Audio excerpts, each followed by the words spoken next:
Doctor Baba Saheb Ambedkar open university.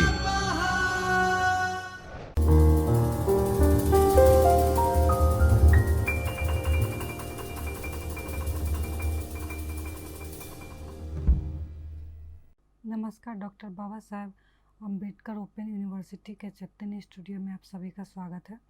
मैं Neetu Singh, assistant professor in special education. आज का जो हमारा टॉपिक है वो बीएड स्पेशल एजुकेशन के पेपर ACSV 03 के इंटरवेंशन एंड टीचिंग स्ट्रेटजी के block 3 teaching braille to visually impaired children है। तो हम स्टार्ट करते हैं। ब्रेल लिखना सीखना। लोग अक्सर यह सवाल पूछते हैं कि पहले ब्रेल पढ़ाना सिखाना है या फिर पहले लिखना सिखाना है, या दोनों साथ में ही करवाना है। तो इसके बारे में कोई भी एक जटिल या कोई नियम नहीं है कि किस प्रक्रिया को हमें पहले करना है, लिखना या पढ़ाना या फिर दोनों साथ में। एक कुशल शिक्षक अनुभव से जान सकता है कि वे छात्र को पहले पढ़ना सिखाएगा या पहले लिखना। चैंपियन 1988 के अनुसार ब्रेल लिखने को पढ़ने के साथ ही शुरू किया जाना चाहिए। सबसे पहले बच्चे को ब्रेल की अवधारणा सिखाई जानी चाहिए और फिर उस बॉक्स में बिंदुओं की स्थिति सिखाई जानी चाहिए। जैसे आपका पिक्चर में देख रहे हो कि ब्रेल सेल है, उसमें 6 डॉट्स होते हैं, 1 2 3 फिर 4 5 6। और जैसे इंग्लिश का जो अल्फ़ाबेट ए है उसको अगर हमें लिखना है तो जो ब्रेल सेल का फर्स्ट 1 है डॉट, उस पे हमें ब्रेल स्लेट से या ब्रेलर से जो भी उपकरण हम यहाँ पे इस्तेमाल कर रहे हैं ब्रेल लिखने के लिए, उससे डॉट 1 में प्रेस करेंगे तो अल्फ़ाबेट या ब्रेल लेटर का जो इंग्लिश का अल्फ़ाबेट ए है वो वहाँ पे लिख पाएंगे। फिर ब्रेल लेखन रणनीति का परिचय। आमतौर पर दृष्टिवादी छात्रों को 2 प्रकार की ब्रेल लेखन रणनीतियों का उपयोग करते हैं। पहला ब्रेल लेखन उपकरण है जिसमें ब्रेल लेखन पैड कहा जाता है, और दूसरा टाइपराइटर जैसा उपकरण है जिसे ब्रेलर या ब्रेल राइटर भी कहा जाता है। तो यहाँ पे हम 2 तरह का जो डिवाइस है वो इस्तेमाल करते हैं ब्रेल लिखने के लिए। पहला हमारा ब्रेल स्लेट है। ब्रेल स्लेट में कई प्रकार के स्लेट आते हैं, वुडन आते हैं, प्लास्टिक का आता है। तो इसमें भी कई प्रकार का हमारे पास ब्रेल स्लेट है। किसी एक का भी हम चयन कर सकते हैं बच्चे को स्टार्ट करने के लिए, उनको ब्रेल सिखाने के लिए। दूसरा हमारा है ब्रेलर या ब्रेल राइटर। तो इसका जो कॉस्ट है या थोड़ा महंगा पड़ता है, इसलिए आम तौर पर देखा गया है कि ब्रेल स्लेट उपकरण है उसी का बहुत अधिक मात्रा में इस्तेमाल होता है और वो अफोर्डेबल है। फाइनेंशियली भी कहीं हम अपने साथ उसको कैरी कर सकते हैं। आने जाने के टाइम अपने स्कूल बैग में आराम से वो फिट हो जाता है। प्रत्येक अक्षर छिद्र को एक एक करके ब्रेल बोर्ड पर उकेरा जाता है। इस प्रकार ब्रेल बोर्ड पर लिखा जाता है। यह थका देने वाला और समय लेने वाला प्रक्रिया है। इसमें बहुत टाइम लगता है और बार बार हमें अपने हाथों का, अपने फिंगर का इस्तेमाल करना पड़ता है। ब्रेलर या ब्रेल लेखन मशीन पर हम टाइपराइटर जिस तरह से ABC जैसा टाइप करते हैं या कीबोर्ड में आजकल हम लोग टाइप करते हैं, उस तरह से वहाँ पे हमें प्रेस करना होता है। उसी तरह से टाइप करके ब्रेल भी लिखते हैं। फिर हमारा दूसरा ब्रेल बोर्ड पर लिखना सिखाना। ब्रेल लेखन बोर्ड 2 प्रकार के होते हैं। एक लकड़ी का बोर्ड होता है जिसके शीर्ष पर एक शंकु होता है जिसमें ब्रेल पेपर भरा जाता है।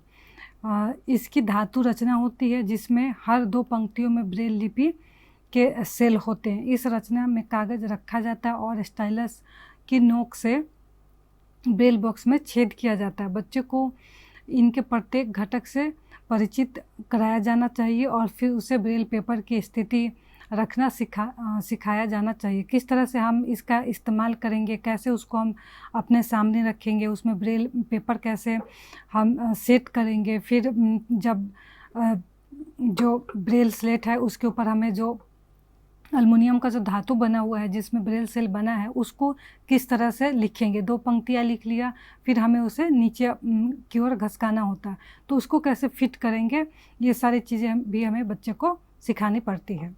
समानता 40 GSM जो ग्राम पर स्क्वायर मीटर है, उस जो ब्रेल पेपर का थिकनेस है, पेपर ब्रेल लेखन के लिए उपयुक्त पाया गया है। अगर बहुत ही पतला पेपर होगा तो वो जब भी हम उस पर प्रेस करेंगे तो वो फट जाएगा, इसलिए ब्रेल पेपर थोड़ा सा जैसे चार्ट पेपर, ड्राइंग का चार्ट पेपर आप लोगों ने देखा होगा, या ड्राइंग कॉपी भी आप लोगों ने देखा होगा, उसका जो पेपर होता है वो नॉर्मल A4 साइज़ पेपर से थोड़ा सा थिक होता है, मोटा होता है।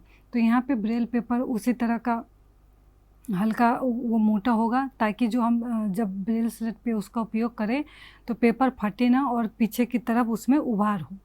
कागज़ को स्थिर रखना सीखने के बाद बच्चे को लेखन जो स्टाइलस है उसको कैसे पकड़ना है, उससे हमको कैसे प्रेस करना है सिखाया जाता है, और फिर छेद करने की तकनीक सिखाई जानी चाहिए। उसके बाद उसको होल्ड करना, उससे प्रेस करना, प्रेस हमें कितना प्रेशर के साथ करना है, या बहुत ही हल्के हाथ से नहीं करना है, या बहुत ही जोर लगा के नहीं करना है कि पेपर फट जाए और पीछे उभरे नहीं। ऐसा इस तरह से हमें प्रेस करना है कि पीछे उभरे भी, पेपर भी ना फटे, और जब हम उसको स्पर्श करें तो हमें तो वो फील हो, महसूस हम उसको कर पाए।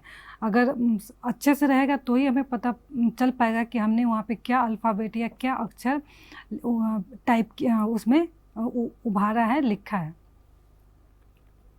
जैसे आपको पिक्चर में देख रहे हो कि ये वुडन ब्रेल स्लेट है, फिर जो स्केल की तरह आपको दिख रहा है जो एल्युमिनियम का बना हुआ है, ये हमारा गाइड है, और फिर स्टाइलस है जिसको पकड़ के हम उसमें पहले तो ब्रेल पेपर उसमें हम सेट करेंगे, उसके बाद हम लिखना शुरू करते हैं।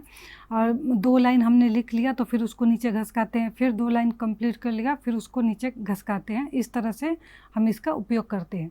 और एक दूसरा भी ब्रेल स्लेट आता है, उसमें हम पूरा पेपर एक साथ ही सेट कर लेते हैं, फिर सारे पेपर पे हमने लिख लिया, उसके बाद उसको निकाल के फिर उसमें दूसरा पेपर सेट करते हैं। तो ब्रेल स्लेट में भी कई प्रकार के होते हैं, छोटे बड़े इस तरह के होते हैं। जनरली हम ये वाला ब्रेल स्लेट यूज़ करते, इस्तेमाल करते हैं बच्चों को ब्रेल सिखाने के लिए। हमें शुरुआत में किसी विशेष अक्षर को पढ़ाने पर जोर देना चाहिए, लेकिन इससे भी पहले बच्चे को प्रत्येक कोशिका जो सेल है हमारे ब्रेल स्लेट में 6 छेद करने के लिए प्रोत्साहित करना चाहिए। किस तरह से उसमें उनको करना है, उनको अच्छा लग रहा है, या किस तरह से हम उसको मोटिवेट करेंगे बच्चे को कि उसमें वो सेल में उभारना या अक्षर बनाना सीखने के लिए प्रेरित हो। फिर उसे वो अक्षर सिखाना चाहिए जिससे उसका नाम स्टार्ट होता है या नाम लिखा जाता है, या फिर पूरा नाम का स्पेलिंग हम उनको करके बताएं, तो वो अपने नाम या अब उनसे रिलेटेड जो भी वस्तु है, सामान है, घर के मेंबर के नाम है, तो वो सब हमें पहले उनको लिखना या पढ़ना सिखाना चाहिए, ताकि वो उनमें मोटिवेट आए अपने बारे में या अपने परिवारों के बारे में लिखने के लिए। किस तरह से हम लिख सकते हैं, उसको पढ़ सकते हैं। इस प्रकार हमें चरण दर चरण आगे बढ़ना चाहिए और ज्ञात शब्दों के माध्यम से संपूर्ण वर्णमाला का परिचय देना चाहिए।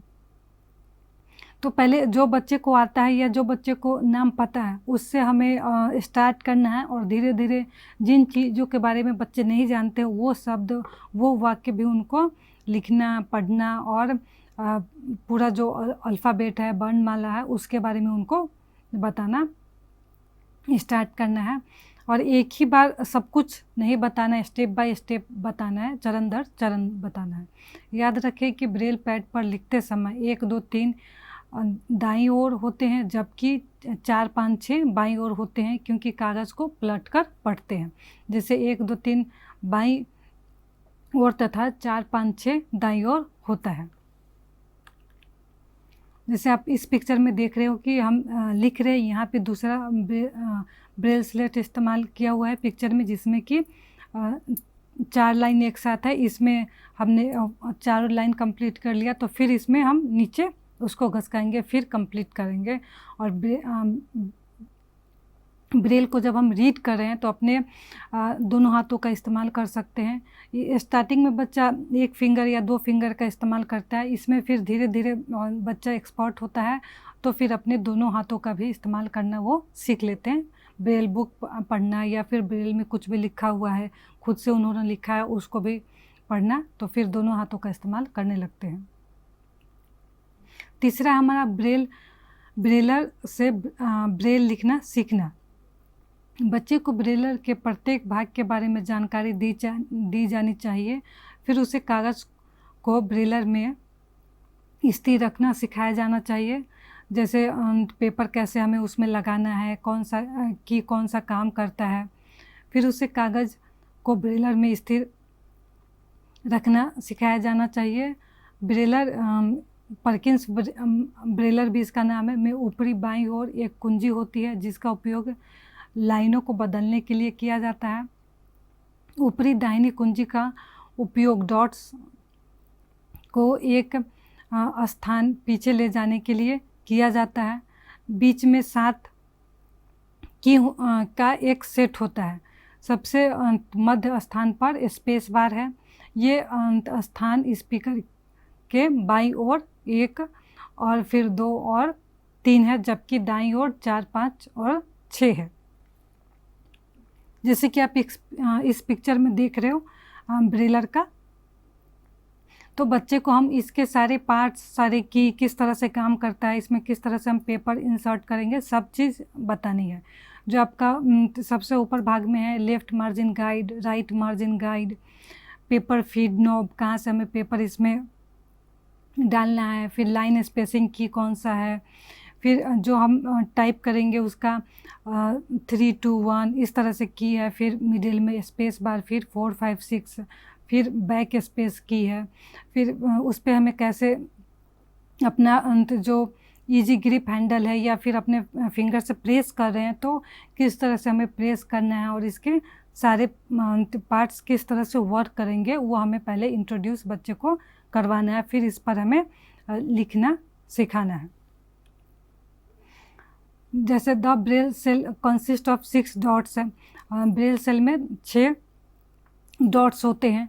तो यहाँ पे आप जो ब्रेलर में देख रहे हो कि बीच में स्पेस है, फिर हमारे एक तरफ है तो 1, 2, 3 है, फिर उसके बगल में लाइन स्पेसर है, फिर इस तरफ 4, 5, 6 है और बैक स्पेस है। तो बच्चे को क्लियर होना चाहिए कौन सा, अगर वो की दबाएंगे तो कौन सा अक्षर वहाँ पे, जैसे ए लिखना है या बी लिखना है तो बी लिखने के लिए 1, 2 दोनों एक साथ प्रेस करना है, फिर ए लिखना है तो 1 ही प्रेस करना है, डी लिखना है तो 1, 4, 5 प्रेस करना है। तो किस तरह से प्रेस करेंगे हर एक अल्फ़ाबेट के लिए वो हमें एक एक करके बच्चे को बताना है।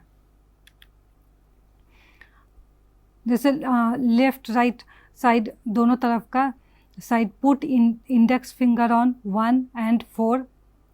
जैसे हमारा इंडेक्स फिंगर है वो दोनों तरफ के एक तरफ 1 पे और एक तरफ 4 पे जाएगा, फिर मिडिल फिंगर है वो हमारा एक तरफ 2 और एक तरफ 5 पे जाएगा, फिर हमारा रिंग फिंगर है वो हमारे 3 पे जाएगा और 6 पे जाएगा। तो हम अपने दोनों हाथों का इस्तेमाल करें और जो थंब फिंगर है वो हमारे स्पेस बार्स पे होगा।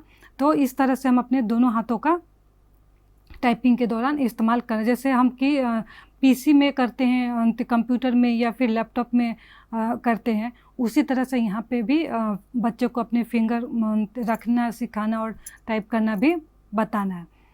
इस प्रकार यदि हमें अंग्रेजी वर्णमाला के अक्षर पी, अगर पी हमें लिखना है तो बिंदु 1, 2, 3 और 4 को टाइप करना है, तो बिंदु 1, 2, 3, 4 को एक ही समय में एक स्ट्रोक में दबाना होगा।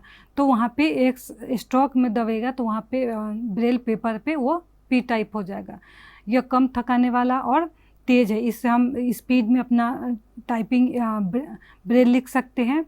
ब्रेलर एक विशेष टाइपराइटर है जो ब्रेल के जल्दी और सुविधाजनक उत्पादन की अनुमति देता है। तो इसमें स्टार्टिंग में बच्चे को टाइम लग सकता है, जब इस पे उनका हाथ बैठ जाता है और सारे वर्णमाला और ये सब आ जाएगा बच्चे को तो वो फटाफट फिर इस पे लिखना सीख जाते हैं और जल्दी जल्दी लिखते हैं।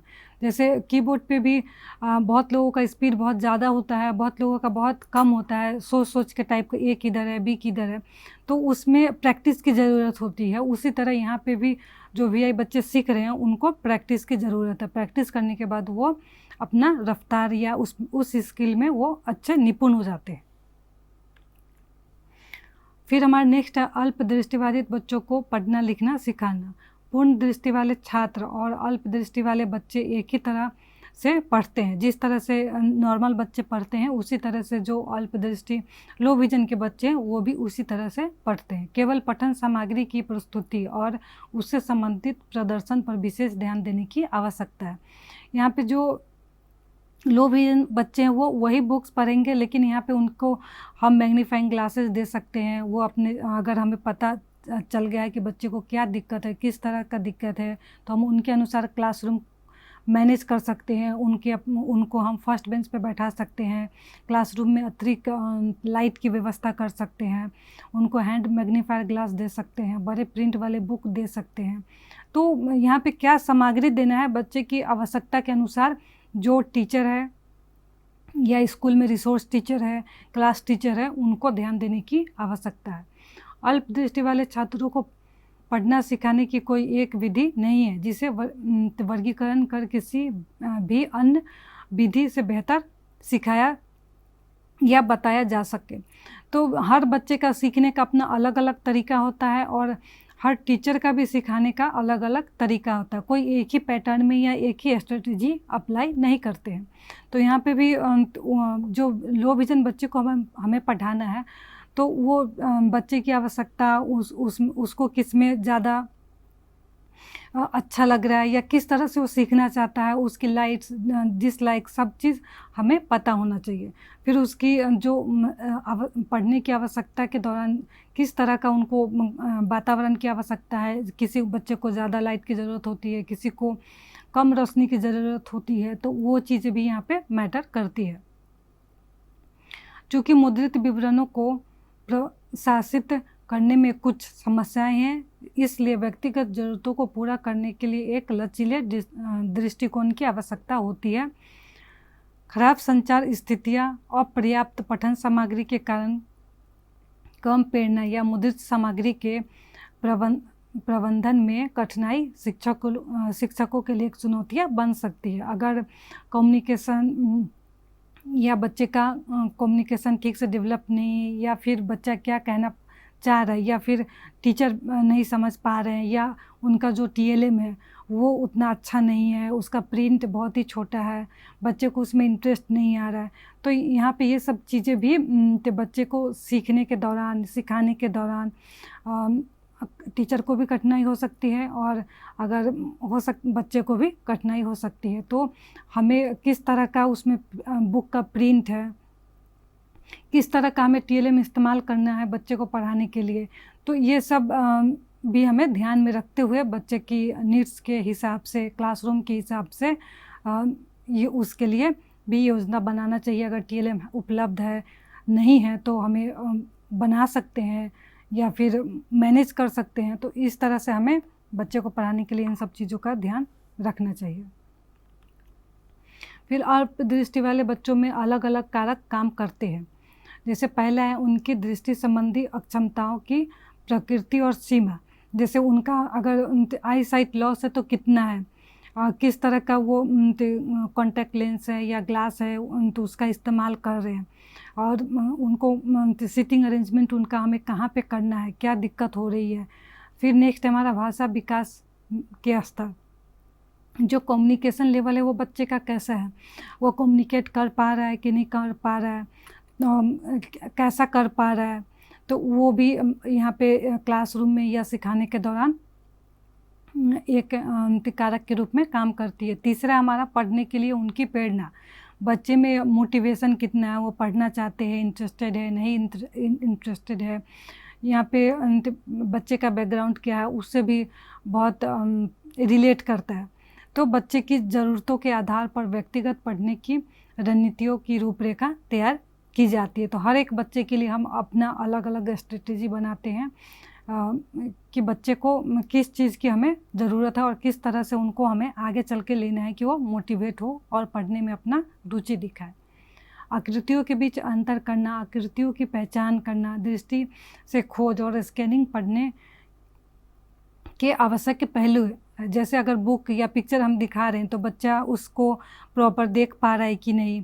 कोई पिक्चर है, कोई कहानी से रिलेटेड है, तो अगर उसे देखने में दिक्कत होगी तो वो देखना नहीं चाहेगा, तो उसमें भी वो भी एक रुकावट के तौर पे ही यहाँ पे आएगी। तो बच्चे का जो विजन लॉस है और किस तरह का है, कैसा है, किस तरह से हम वहाँ का जो इन्वायरमेंट है या क्लासरूम का है या बुक बच्चे को प्रोवाइड करवा रहे हैं, उसका प्रिंटिंग साइज कैसा है, ये सब भी ध्यान में रखना है। पूर्व पठन गतिविधियों में आमतौर पर मान दृष्टि प्रतिक्रिया के क्षेत्र शामिल होते हैं। जैसे अगर कुछ एक्टिविटीज़ करवा रहे हैं तो जिसे बच्चों की व्यक्तिगत ज़रूरतों को पूरा करने के लिए आवश्यकता अनुसार बढ़ाया या घटाया जा सकता है। तो अगर हम कुछ एक्टिविटी करा रहे हैं तो यहाँ पे बच्चे का जो आवश्यकता है या जो स्थिति है उसके अनुसार हम उसमें घटा सकते हैं या बढ़ा सकते हैं। तो बच्चे का ज़रूरत या सीखने का कैसा लगन है, कहाँ पे हमें कठिनाई हो रही है बच्चे को भी या टीचर को भी, तो वो सारा देखते हुए हमें प्लान करना है।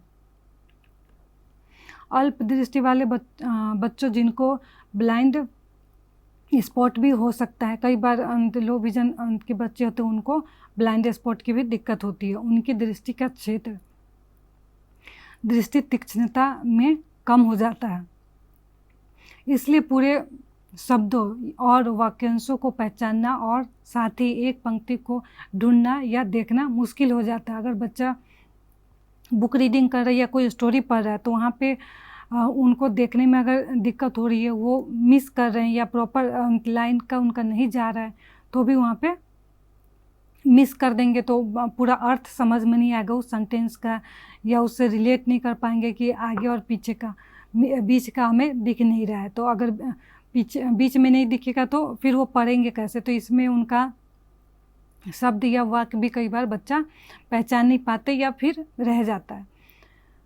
क्लोज सर्किट टीवी का उपयोग करते समय बच्चे को भी इसी तरह की कठिनाइयों का सामना करना पड़ता है। हालांकि अल्प दृष्टि वाले बच्चों में पढ़ने की दर कम होती है और पढ़ने की उपलब्धि में देरी होती है, लेकिन इससे दृष्टिबाधित छात्रों को पढ़ने का आनंद लेने और जानकारी प्राप्त करने से नहीं रोका जाना चाहिए। अगर उनको देखने में दिक्कत हो रही है, क्लियर नहीं देख पा रहे हैं, तो उनका जो एकेडमिक परफॉर्मेंस है वो भी डिले होगा या फिर उनको सीखने में भी बहुत वक्त लगेगा, और वो कई बार बच्चा नहीं भी करना चाहते हैं ये सब परेशानी की वजह से। तो इसका ये मतलब नहीं कि बच्चे को हम पढ़ने से रोक दें या फिर उनको जानकारी प्राप्त करने से उनको आधा दे नहीं दे। तो इसलिए बच्चे को रोकना नहीं है, उनको मोटिवेट करना है और जहाँ तक हो सके उनको हमें टाइम देना है, ताकि वो भी उस दौरान ज़्यादा टाइम लेके भी उस चीज़ को वो सीखे और करने के लिए मोटिवेट हो।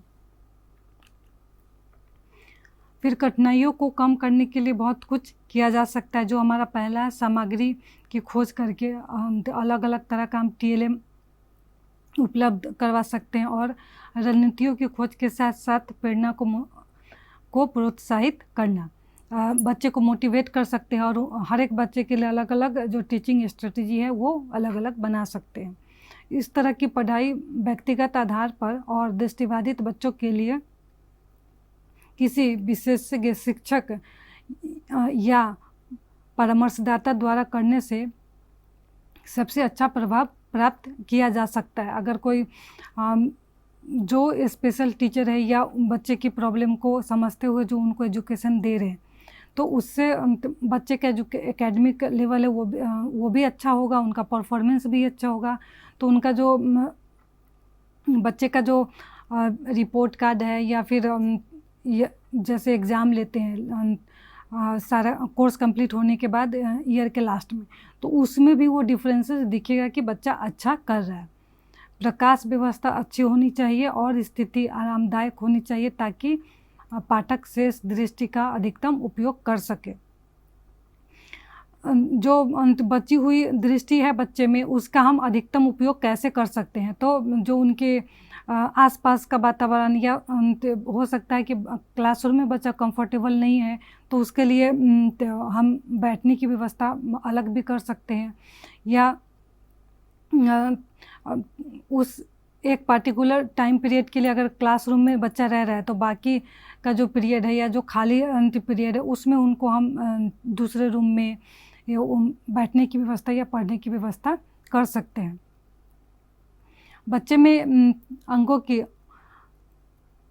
अनैच्छिक गतिविधियों से होने वाली थकान को कम करने के लिए किताब को बार बार एक तरफ से दूसरी तरफ घुमाया जा सकता है। कई बार जो बच्चे को अगर प्रॉपर नहीं दिखाई देता है, तो वो अलग अलग एक्टिविटीज़ करने लगते हैं। जैसे तो बैठे हैं तो कभी सर नीचे ऊपर करना, या फिर बार बार सर हिलाना, तो ये सब गतिविधि ये सब ना करे इसके, और इसमें अपना एनर्जी वेस्ट ना करे। तो इसलिए हम जो बुक है उसको हम घुमा सकते हैं, कभी लेफ़्ट की तरफ, कभी राइट की तरफ। तो उनसे तो अब उनकी एक्टिविटी करने में भी धीरे धीरे करके कमी आएगी। एक बार तो नहीं बंद कर देंगे, लेकिन धीरे धीरे करके कमी आएगी, और कम होते होते उसको हम पूरी तरह से ख़त्म कर सकते हैं। यदि आवश्यक हो तो बच्चे को स्वयं देखने के लिए उपकरण प्रदान की जानी चाहिए।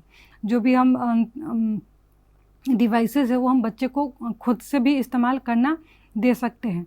तो खुद से इस्तेमाल करना अगर करने लगेंगे बच्चे, तो वो इस्तेमाल करना भी सीख जाएंगे, और उससे बुक रीड करना है, कैसे देखना है, तो अपने आप से करेंगे, तो उनमें और ज़्यादा प्रेरणा आएगी। यह दृष्टि एकाग्रता में मदद करता है और शब्द आकृतियों को समझने में सुविधा प्रदान करता है, क्योंकि उनको है कि अब मैं खुद से करूँ, खुद से देखूँ, तो इससे उनको देखने की जो उनमें एकाग्रता है वो बढ़ेगी और अच्छी होगी। काले कार्डबोर्ड में एक आयताकार खिड़की को काटकर एक सरल प्रत्यक्ष देखने वाला उपकरण बनाया जा सकता है, जैसा कि आप पिक्चर में देख रहे हो। परिधीय दृष्टि हानि वाले विद्यार्थियों को कम करने वाले उपकरण से मदद दी जा सकती है। यह दृष्टि के मध्यवर्ती क्षेत्रों में दिखाई देने वाले प्रिंट के आकार को कम कर देता है, कि जिस लाइन पे हमको फोकस करना है या रीड करना है, वही लाइन दिखेगा, और ऊपर नीचे का है वो नहीं दिखेगा। तो इससे भी उनको बुक रीड करने में या पढ़ने में, और जैसे जैसे वो आगे बढ़ेंगे इसको भी घसकाते रहेंगे। तो इसका इस्तेमाल वो कर सकते हैं, ताकि उनको रीड करने के टाइम सुविधा हो।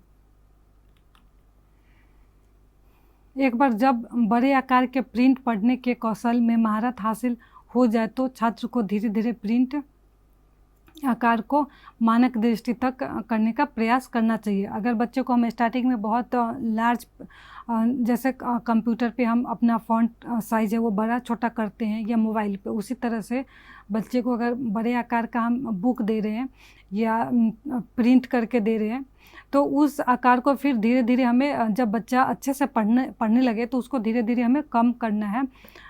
तो उस आकार को, जो प्रिंट का आकार है, फ़ॉन्ट साइज है, उसको धीरे धीरे करके कम करने का प्रयास करना चाहिए। विद्यार्थियों को पठन पाठन का कार्य पूरा करने के लिए पर्याप्त समय दिया जाना चाहिए।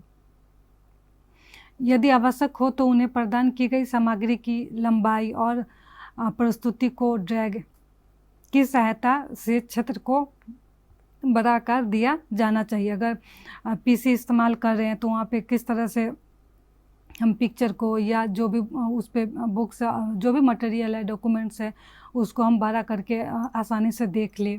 लिखना और पढ़ना ये दोनों समांतर गतिविधियाँ हैं, दोनों हो सके तो हमें साथ साथ करना चाहिए। दृष्टिबाधित बच्चों के लिए पढ़ना क्या है, इसके अनुसार लेखन सिखाने के लिए मौखिक संचार और दृष्टि प्रतिक्रिया कौशल की आवश्यकता होती है। जो हम बच्चे को सिखा रहे हैं वो मौखिक रूप से भी उनको बताए, उसके बारे में जानकारी प्राप्त करवाए बच्चे को। लेकिन पढ़ने से पहले कुछ अतिरिक्त गतिविधियाँ व्यवहारिक है, इनमें जो कोऑर्डिनेशन, ओरिएंटेशन और आकृतियों की प्रतिलिपि बनाना आदि शामिल है। पेंटिंग, ड्राइंग और विभिन्न प्रकार के बना, जैसे अगर फाइन मोटर बच्चे का अच्छा नहीं होगा, जैसे पेंसिल होल्ड करना है, क्रेयॉन्स होल्ड करना है, उससे हमें रंग भरना है या कुछ बनाना है, तो ये सब फाइन मोटर्स में आते हैं। तो वो बच्चा कैसा कर रहा है, कि किस तरह से, अगर बच्चे को हमें उसमें नहीं अच्छा है तो और अच्छा हम कैसे बनाएं। तो इन सब चीज़ों को हमें बच्चे में डेवलप करना, बच्चे को पेंसिल और क्रेयॉन्स दे, उसे मजबूती से पकड़ना और नियंत्रण करना सिखाए। अगर क्रेयॉन्स का इस्तेमाल कर रहे हैं या स्केच कलर, हर बच्चे का अपना अलग अलग इंटरेस्ट होता है, कोई क्रेयॉन से इस्तेमाल करता है, कोई पेंसिल कलर का इस्तेमाल करता है, तो वहाँ पे बच्चा उसको कैसे पकड़ रहा है, कैसे उसको कोऑर्डिनेट कर रहा है। पेपर पे रख के अगर बनाना है तो उसे पेपर फट जा रहा है या वो अच्छे से कर पा रहा है। अगर कोई लाइन दे रहे हैं, लाइन के अंदर ही करना है, लाइन के बाहर नहीं निकालना है, तो उसे हो पा रहा है कि नहीं, उसका हैंड आई कोऑर्डिनेशन कैसा है। तो ये सब भी हमें स्टार्टिंग में देखना है। अगर बच्चे का अच्छा नहीं है तो हमें अच्छा इसमें भी उनको इनका ये स्किल भी डेवलप करना है। कभी कभी छात्रों को अक्षरों के लक्षण अस्पष्ट है, हालांकि वे जानते हैं कि अक्षर कैसे बनते हैं। हाथ की गति को बिल्कुल सटीक रूप से दिखाने के लिए एक व्यक्तिगत प्रदर्शन की आवश्यकता होती है, जिसके बाद बहुत सारे अस्पष्ट पाठ आते हैं। जैसे अगर बच्चे को हम अल्फ़ाबेट सिखा रहे हैं या वर्णमाला सिखा रहे हैं, तो कौन सा आकार या अक्षर है वो कैसे बनेगा, कैसे हमें अपने बनाते समय अपने फिंगर को मूव करना है। तो वो मूव बच्चा ठीक से कर पा रहा है या नहीं कर पा रहा है। स्टार्टिंग में हो सकता है उसका जो लिख रहा है या बना रहा है वो अच्छा से अस्पष्ट हो, ओवरलैप हो, अच्छा ना हो, लेकिन धीरे धीरे उनको प्रैक्टिस करवा के फिर हमें क्लियर करना है कि अलग अलग करके या स्पष्ट रूप से साफ साफ कैसे लिखा जाता है। विभिन्न दृष्टिकोण वाले छात्रों को शामिल करने वाली विभिन्न समूह गतिविधियों को अस्पष्ट अवधारणाओं के बारे में बात करने के लिए प्रोत्साहित किया जा सकता है। अगर कोई बच्चा है, कुछ बताना चाह रहा है लेकिन वो बता नहीं पा रहा है, तो उसको हमें मोटिवेट करना है। प्रारंभ में ऐसे बच्चे अक्षरों की गलत वर्तनी और ऐसी गलतियां कर सकते हैं। उन्हें ऐसा करने से हतोत्साहित नहीं करना चाहिए। अगर वो अल्फ़ाबेट ठीक से नहीं बना पा रहे हैं या नहीं लिख पा रहे हैं, तो उनको हमें डांटना नहीं है, फिर से करके बताना है और मोटिवेट करना है। घुमावदार अक्षर कभी कभी सहायक होते हैं। कई बार हम रिपीट करवाएं या उनको पेंसिल को कैसे घुमाना है, तो अपने फिंगर से पकड़ के कैसे घुमाना है। कई बार आप लोगों ने देखा होगा, कई बार वो एक्टिविटीज़ में हम सिर्फ सर्कल बनाना ही दे देते हैं कि या फिर एक लाइन ड्रॉ करके आओ, पूरे पेज में एक लाइन ही हमको करना है, उस वहाँ पे डॉट डॉट किया है तो उसको मिलाना है। तो इस तरह से हम स्टार्टिंग में जो अल्फ़ाबेट है या बनवाला है उसके पहले हम बच्चे को प्रैक्टिस करवा सकते हैं, एक्टिविटी करवा सकते हैं।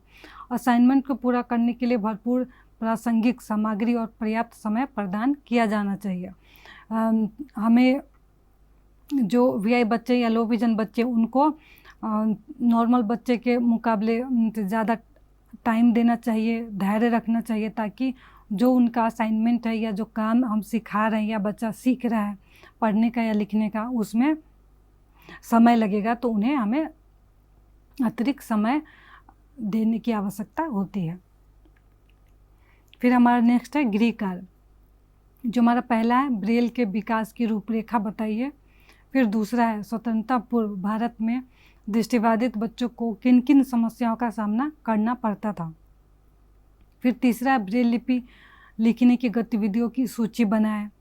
चौथा है, स्पर्श इंद्रिय विकसित करने के लिए गतिविधियां तैयार करें।